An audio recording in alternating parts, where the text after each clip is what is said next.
Olá, bem-vindos a mais um Direto ao Direito e hoje, na verdade, nós teremos uma breve aula sobre teoria do fato jurídico, principalmente em função de algumas dificuldades que eu vi e pude notar em alguns vídeos, alguns comentários de jurisprudência anteriores em que eu vejo que as pessoas têm muita dificuldade com esse assunto.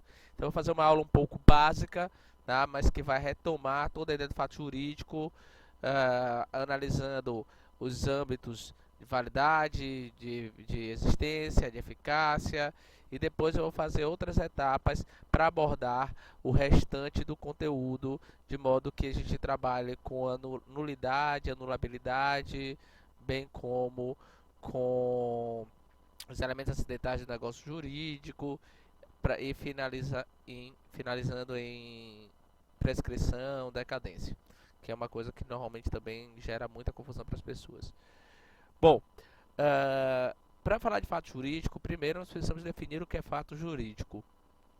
E a primeira definição que nos vem à mente, que é muito comum, é todo o fato que cria, extingue ou modifica relações jurídicas.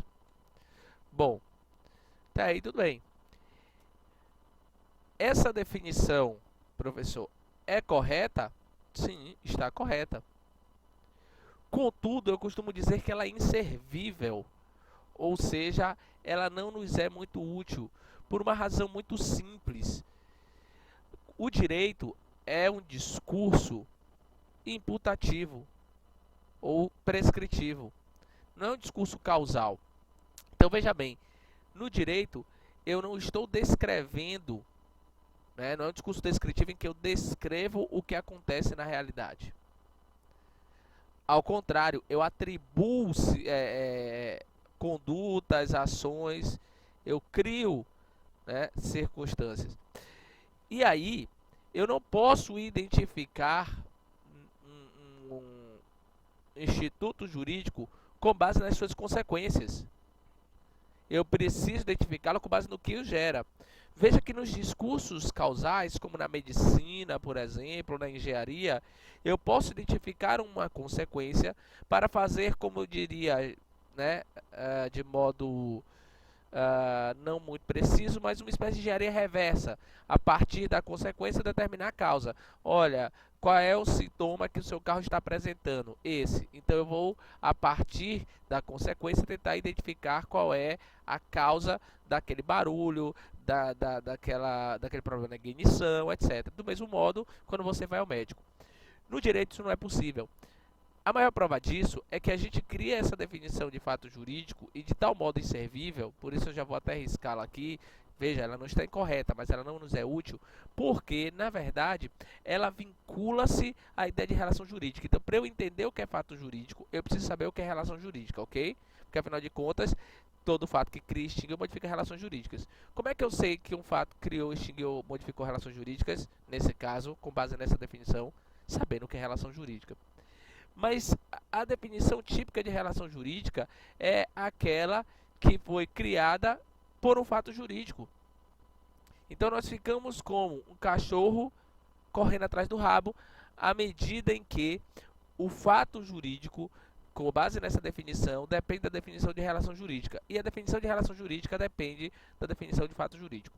Por isso, eu prefiro a definição que diz que é todo o fato relevante, juridicamente relevante, que sofre a incidência da norma jurídica. Ok, com base nisso, eu posso pensar no que é um fato jurídico. Então, é todo fato, diga-se de passagem, social, juridicamente relevante, sofre a incidência da norma jurídica.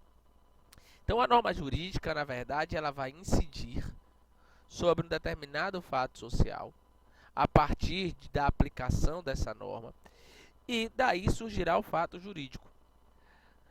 Existem várias formas de se aplicar essa norma jurídica, e eu não vou ingressar aqui na discussão ou na teoria da incidência da norma jurídica. Recomendo a leitura de Adriano Barros, que é fantástico, Teoria da Existência de Norma Jurídica, em que ele pega muita coisa, né, de Paulo Barros, que é um tributarista que fala muito bem disso também no seu livro de Direito Tributário. Mas vamos tentar simplificar aqui, e eu já peço desculpa para que pessoas um pouco mais entendidas, né, e hermeneutas não me crucifiquem, mas vamos ficar aqui com aquela ideia mais elementar de incidência, que não é a única, tá? Aplicação básica do direito por meio do silogismo, ok? Não é a única forma de aplicação, embora seja aquela que os juristas mais comumente fazem. Então, a norma jurídica é composta por uma estrutura basilar, conforme Kelsen, conforme Cossio, que divergem um pouquinho de outros autores, mas você pode dizer que sempre você vai ter um dado fato, ou seja, um fato hipotético, tá? Que uma vez ocorrido um fato social e que eu possa identificar como equivalente àquele fato hipotético previsto na norma, surgirá daí o fato jurídico. Então eu poderia, com base nessa hipótese de incidência mais simplificada, dizer que o fato, a incidência nada mais é do que a ocorrência de um fato social equivalente a um fato hipotético, ou seja, aquele fato que está lá na norma, tá? E com isso, da junção dos dois, eu teria o fato jurídico. Então, FH mais fato social, fato hipotético mais fato social, geraria o fato jurídico. Bom, isso obviamente é uma simplificação. Aquela história, eu tenho um dano, uma norma conforme o artigo 186 do Código Civil que diz que aquele que por ação ou omissão, culposa ou dolosa, causar dano a outrem, deverá indenizar. Então, estou dizendo que, dado o ato ilícito, deve ser indenização. E o que é ato ilícito? Amanhã ou depois, aconteceu um caso que foi noticiado recentemente, né, ontem, uma madrinha de casamento foi obrigada a indenizar uma noiva em 20 mil reais porque brigou e agrediu a noiva durante o casamento. Então, veja, essa agressão, que é um fato social, se enquadra naquela previsão de ato ilícito, né, conforme a interpretação que nós fazemos. Bom, então, toda vez que eu tiver, que é como casamento. O que é o casamento? É a união de duas pessoas perante um juiz ou alguém que o represente, declarando sua vontade de constituir um matrimônio e a declaração judicial declarando os casados. Então, fato jurídico é qualquer fato social transformado pela incidência do fato hipotético. Ok? Ok. Bom, passada essa etapa, nós podemos analisar, e aí é fundamental que nós analisemos quais são as espécies ou as formas de classificação do fato jurídico. E aqui eu estou falando fato jurídico como uma categoria. Por isso eu vou falar em fato jurídico lato sensu, ou seja, em sentido amplo, tá? Qual é a forma de classificação que eu vou optar? Bom, diversos autores fazem diversas opções por meios de classificar os fatos jurídicos, conforme sua ordinariedade, fatos ordinários e extraordinários, com base na sua licitude, fatos lícitos e ilícitos. Bem, eu acho que todos esses são secundários.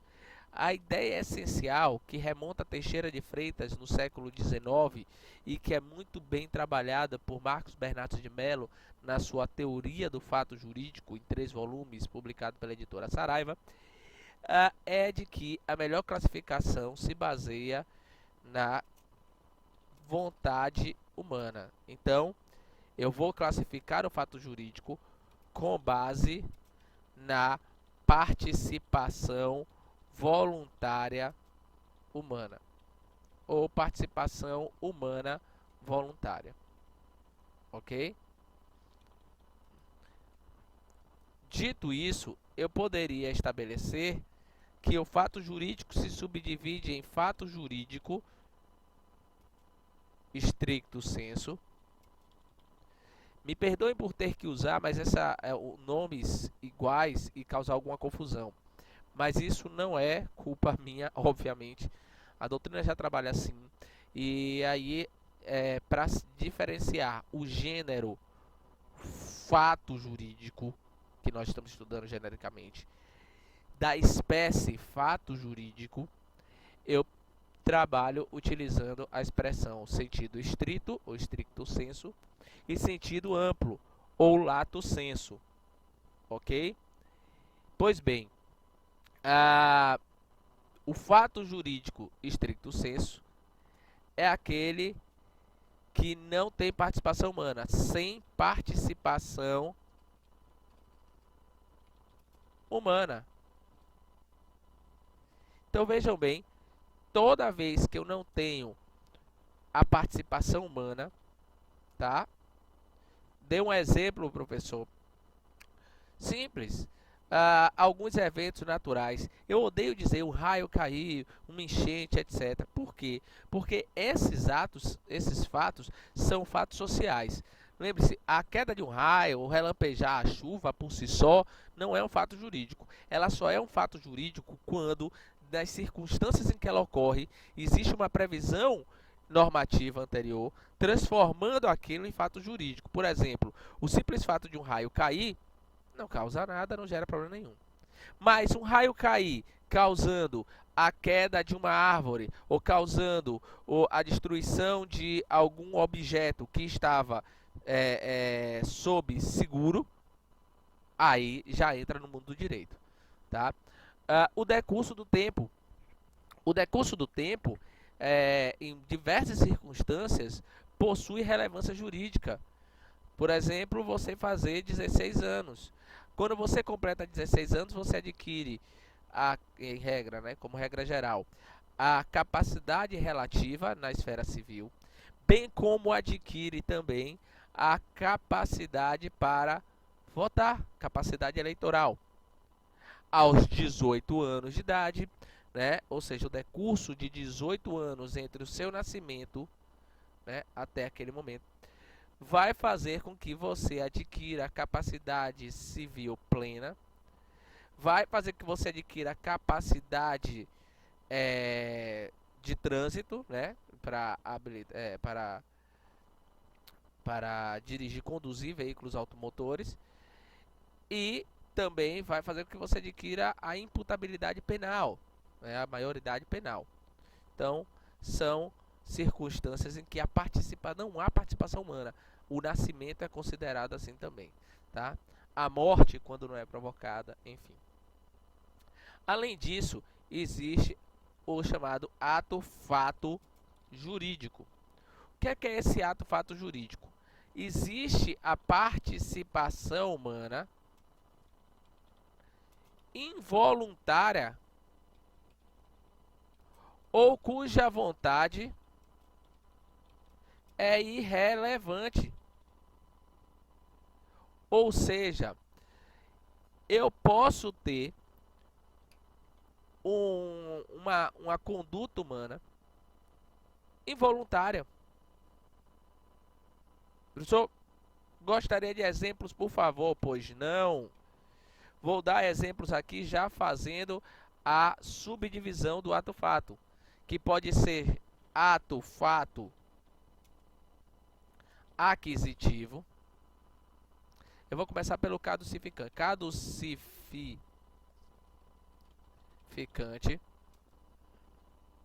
O ato-fato aquisitivo. E, por fim, o ato-fato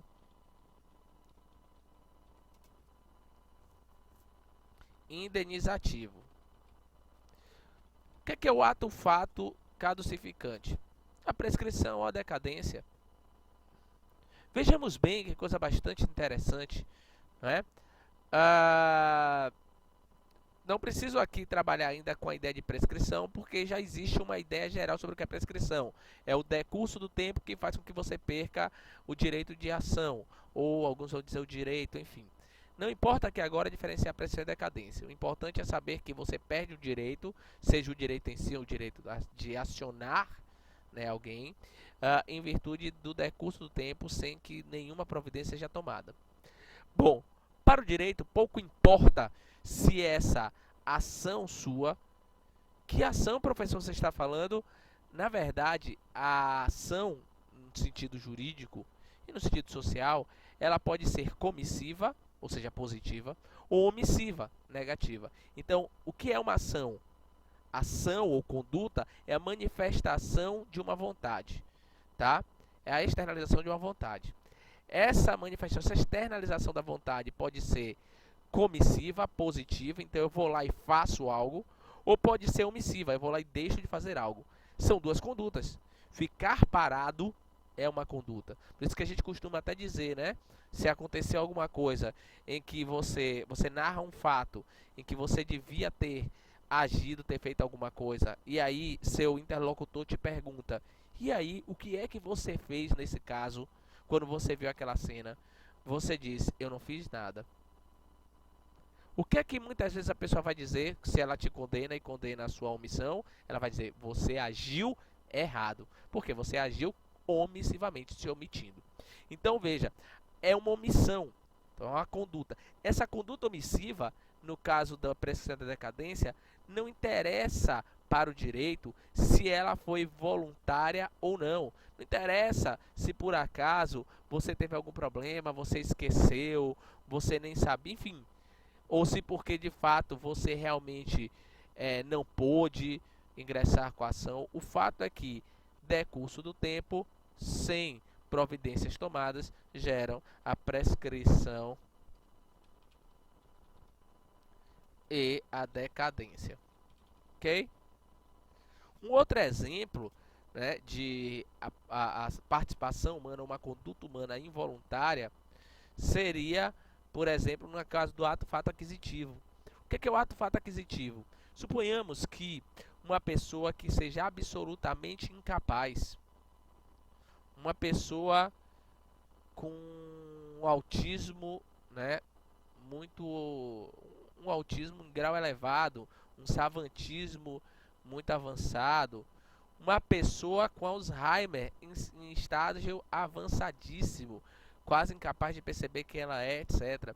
Se ela achar algum bem e pegar para si, ainda que não tenha plena consciência do que está fazendo, ou se ela pinta um quadro, ainda que seja uma pintura completamente irreal, né, começa a jogar algumas tintas na tela, etc, se esbarra, alguém olha aquilo, acha que é arte, diz: "Nossa, é muito bonito, esse quadro acho que ele vale não sei quanto e quero expô-lo." Neste caso, o titular dessa produção é o sujeito sem discernimento que o produziu, tá?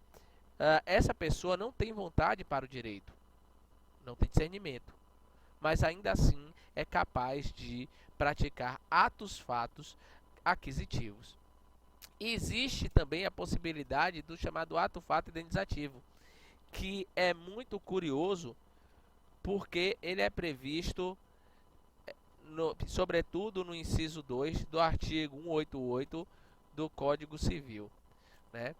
Que trabalha com a ideia de que eu posso, em algumas situações, não é, eu tenho uma espécie de dever de socorrer, prestar socorro.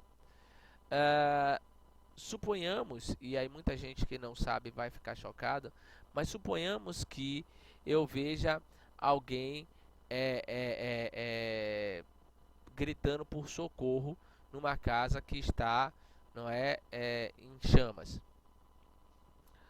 Está em chamas apenas no segundo andar, ou enfim, está pedindo socorro porque tem uma criança, né, sufocando, etc, etc. Eu, como policial militar, ou como bombeiro, mesmo estando de folga, tenho inclusive o dever de dar socorro. E aí eu invado a casa, né, mediante pedido de socorro, quebrando um vidro ou derrubando a porta, etc., vão lá prestar socorro. O que o artigo 188 diz é que, nestes casos, esse dano causado não constitui ato ilícito. Então, veja bem, não é ato ilícito, tá? Eu quebrar, provocar algum dano para ajudar ou salvar aquela pessoa. Ok? Ok.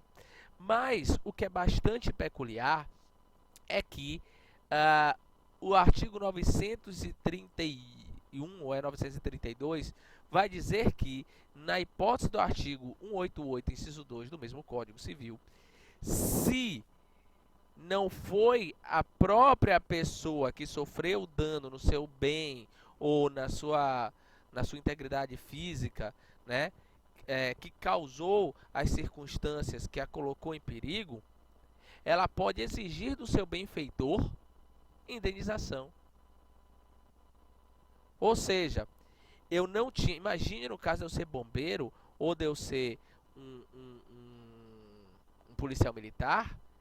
Não é que eu optei, eu não tenho escolha, o direito me priva da escolha, porque eu tenho o dever de ir lá socorrer. Se eu fosse um médico também, eu tenho o dever de prestar socorro, sob pena da omissão sim ser caracterizada, né, um ato ilícito, inclusive, eventualmente, até um crime ou um ilícito administrativo, dependendo, né, se você for policial, militar ou for bombeiro, já que agora os bombeiros não são mais da PM aqui na Bahia. Então, nessas hipóteses, se quem criou a circunstância, quem sem querer colocou fogo lá no terceiro andar da casa, etc., foi um balão junino, ou seja, não foi a própria pessoa dona da casa ou que foi salva, tá? Esta poderá exigir do seu salvador uma indenização. Não se vê isso com muita frequência, mas há uma previsão legal, o que indica que existe de fato para o direito isso que nós chamamos de ato-fato indenizativo. Então aqui eu já dei basicamente 3 exemplos, e o principal que acontece o tempo inteiro é o do ato-fato caducificante, tá? São 3 subdivisões do ato-fato jurídico. Por fim, existe aquele ato que depende da vontade humana. Ele é chamado de ato jurídico. E aqui eu vou chamá-lo de ato jurídico lato sensu, tá?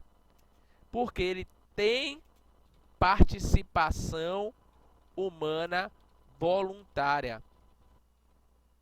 Então, o ato jurídico é todo aquele ato que você pratica, tá? E que, portanto, vai ser posteriormente observado pelo direito e ganhará contornos jurídicos pela incidência da norma e do fato hipotético sobre aquele fato social, tá? Mas você pratica porque você quer, ok? E aí nós podemos separar esses atos jurídicos, lato sensu, subdividi-los em ato jurídico stricto sensu, na qual a vontade, né, a voluntariedade, tá, decide, ou seja, importa na prática do ato, mas não na sua consequência. O que é que eu estou querendo dizer com isso?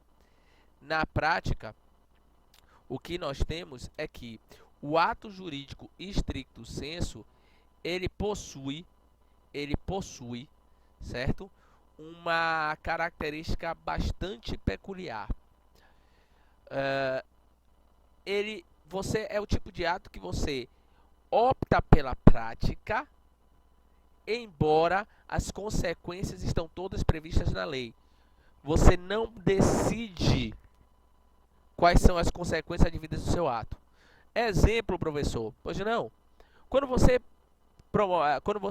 adota alguém, certo?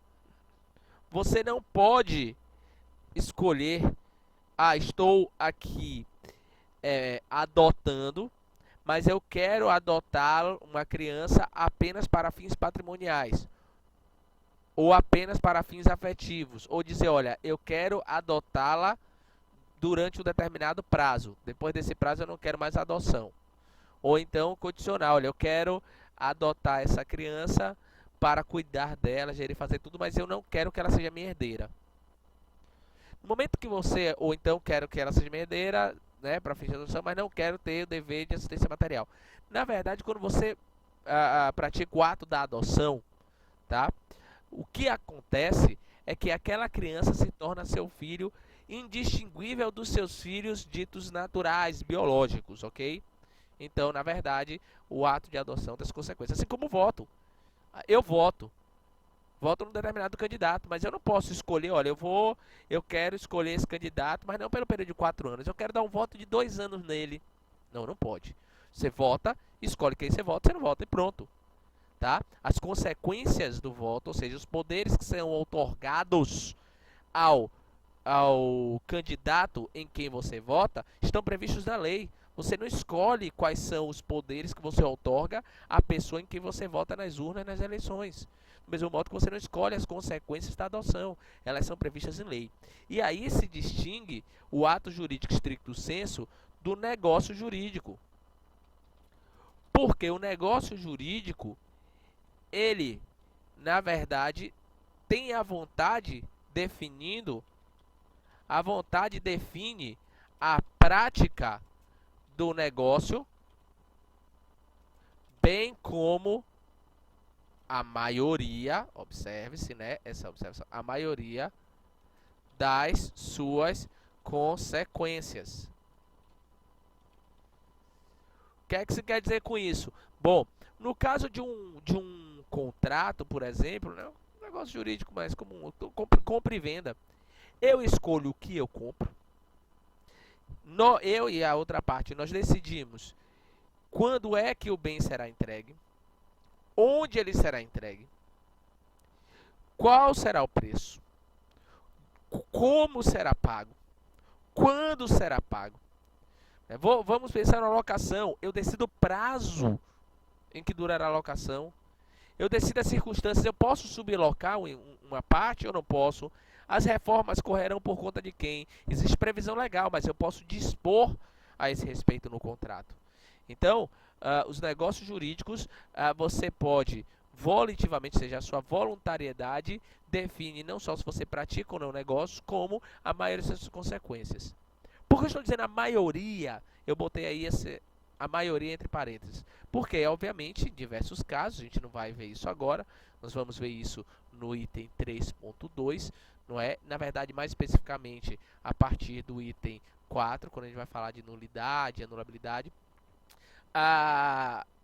Algumas circunstâncias, algumas situações são excluídas do campo da vontade do sujeito no negócio jurídico. Por exemplo, eu posso comprar o que eu quiser, quase tudo que você quiser.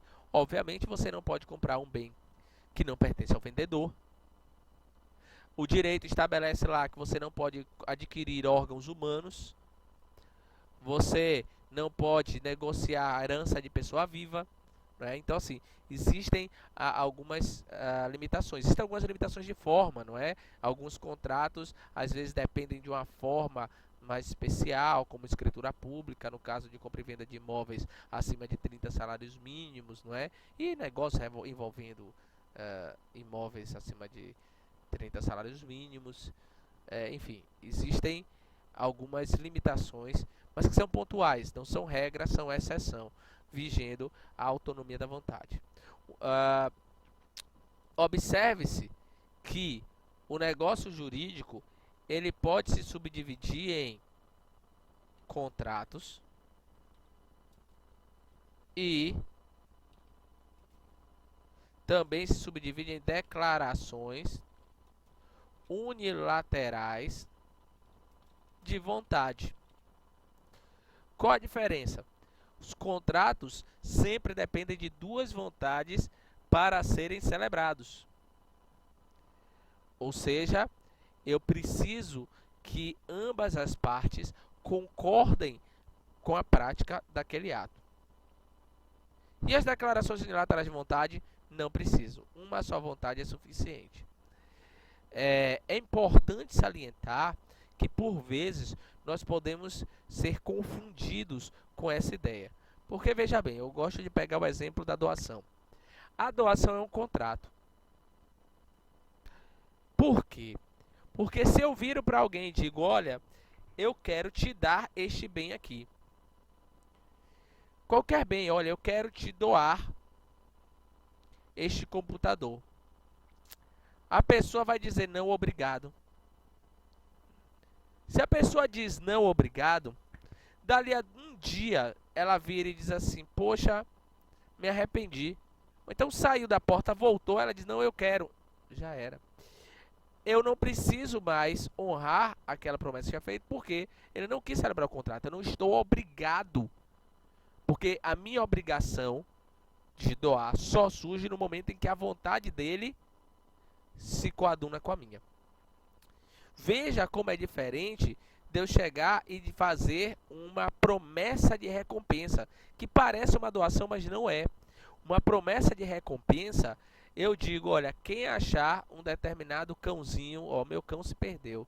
Quem achar esse cão na rua, eu pagarei, eu darei R$1.000 em dinheiro vivo. Certo, em espécie. Tudo bem. Quando eu digo isso, a pessoa que achar meu cãozinho e chegar na minha casa, automaticamente ela já passa a ter o direito de receber os R$1.000. Se ela vai querer receber esse dinheiro, são outros 500. Então pode ser que ela diga não, obrigado, e ela renuncia ao direito. Mas veja qual é a diferença, por exemplo, de uma promessa de compra e venda, que é uma declaração unilateral de vontade, de um contrato. Por quê? Ou de uma doação, que é um contrato. Porque na doação, que é um contrato, a minha obrigação de entregar a coisa só surge no momento em que a outra parte concordar. Na declaração unilateral de vontade, a minha obrigação surge no momento em que se completar a circunstância, tá? O requisito que eu estabeleci para a recompensa. No caso da doação, se a pessoa não quiser, ela jamais terá adquirido o direito. No caso da promessa de recompensa, se ela não quiser, ela está renunciando ao direito que ela já tem. É o que acontece, por exemplo, no testamento. Se eu deixo um testamento para você que me ouve, esse testamento, uma vez que eu faleça, quando ele for aberto e se verificar que eu deixei alguns bens para ti, esses bens já são automaticamente teus. O que é possível fazer, caso você não queira, diga, eu não tenho, eu não gosto de receber nada de graça, ou eu tenho uma rixa com o Leandro, Deus me livre de receber alguma coisa dele. Se for esse o caso, o que você vai fazer é renunciar a um direito que você já tem. Ok? Isso é uma coisa muito importante, porque principalmente eu que trabalho com títulos de crédito, quando você for aprender isso empresarial, títulos de crédito, é muito importante lembrar que os títulos de crédito são sempre declarações unilaterais de vontade. Mas a gente chega em outro momento. Bom, e por fim, nós temos o ato ilícito. O que é o ato ilícito? A vontade culposa ou dolosa de, eu não gosto de dizer violar o direito, mas de praticar um ato que o direito busca evitar e, portanto, comina uma sanção. Então, a gente pode ver, por exemplo, como exemplo de ato, um exemplo de ato ilícito, aliás, a gente gosta de trabalhar com os atos ilícitos, criminais, tal, mas ato ilícito existe em qualquer ramo do direito. Gente, por favor, atenção para um detalhe fundamental. Qual é esse detalhe? O ato ilícito não é um ato que é contrário à norma jurídica. Por quê? Vamos pegar a ideia de incidência, trabalhada de maneira simplória como uma mera aplicação silogística. Eu preciso que o evento, que esse ato ilícito, né, esse ato social praticado, esteja previsto em norma. Por exemplo, um crime, matar alguém. Matar alguém é contra o direito apenas no sentido de é contra o objetivo do direito, é contra o fim do direito. Jamais é contrária à própria norma jurídica.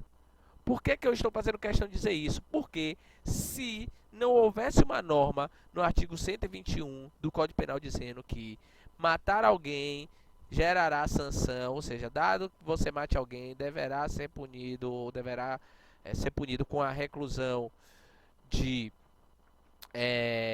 6 a 12 anos, eu teria um ato meramente social, que não teria repercussões no direito. A partir do momento em que eu tenho um fato social, um ato social que se coaduna com a hipótese, com a norma jurídica, ou seja, com a hipótese prevista na norma jurídica, daí sim surge o ato, nesse caso o ato ilícito. Mas o que é que vai diferenciar esse ato ilícito dos outros atos? É que o ato ilícito sempre tem a si culminado uma sanção. Essa sanção pode ser administrativa, que é muitas vezes uma exoneração, uma suspensão, não é? Pode ser penal, que aí normalmente envolve a prisão, reclusão, detenção, embora haja apenas alternativas também, como multa, prestação de serviço à comunidade, etc. E pode ser um ilícito civil, pode ser ilícito tributário, que normalmente é multa, não é? Não pague seu imposto, não declare seu imposto de renda até a data. O que acontece? Ilícito tributário, auto de infração, e aí você tem uma multa, que é a sanção prevista. O ato ilícito civil vai ser normalmente sancionado com a indenização, ou seja, você causou dano, você terá o dever de indenizar e reparar aquele dano. Às vezes essa sanção pode ser inclusive uma coisa mais simples, como a mera invalidação do ato praticado por ti, tá? Caso seja praticado